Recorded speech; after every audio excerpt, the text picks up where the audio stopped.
Hello bachcho, let's read the question. The question says that the method that renders seed coat permeable to water so that embryo expansion not physically retarded is called option A vernalization, option B stratification, option C denudation and option D scarifications. तो question ये कह रहा है कि seed coat permeable से water के लिए embryo expand करके और फिजिकली रिटार्ड नहीं होता, इस प्रोसेस को क्या बोलते हैं। तो सबसे पहले इस क्वेश्चन को समझने के लिए हम लोग एक की कॉन्सेप्ट यूज़ करते हैं और हमारा जो की कॉन्सेप्ट है वो है सीड डोर्मिनेंसी। सीड डोर्मिनेंसी सीड डोर्मिनेंसी क्या है? ये एक ऐसा स्टेज है जब सीड जो है फेल्योर हो जाता है, किसके लिए? जर्मिनेट के लिए। Seed to failure of a viable seed to germinate even when a favourable environment. Seeds seed to failure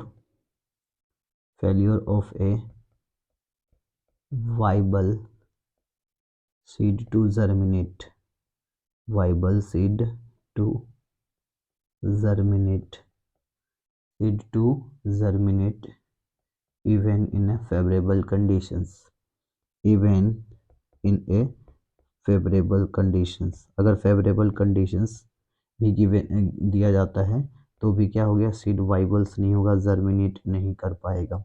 अब इस सीड के डोमिनेंसी को ब्रेक करने के लिए अलग अलग मेथड लगाया जाता है, यानी breaking of dominancy.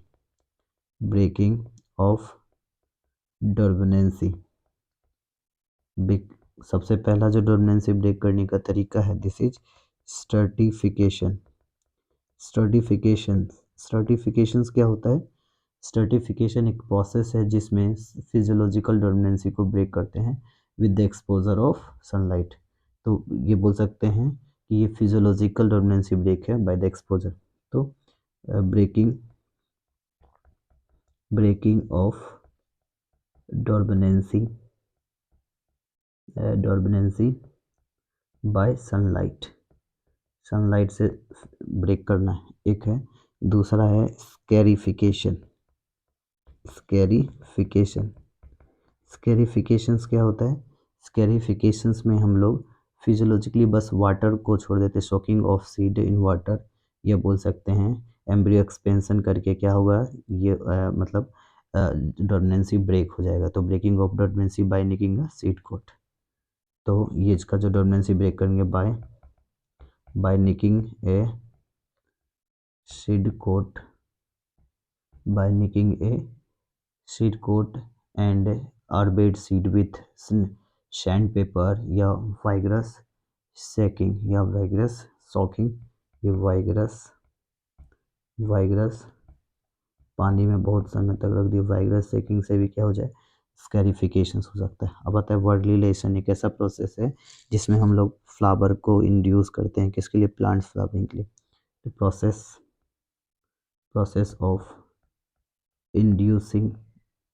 inducing flower by the process of exposure prolonged cold or winter। तो हमारा जो फाइनल आंसर होगा, final answer of this question is option number D, scarification. Scarification is final answer. Hope you understood it well. Best of luck.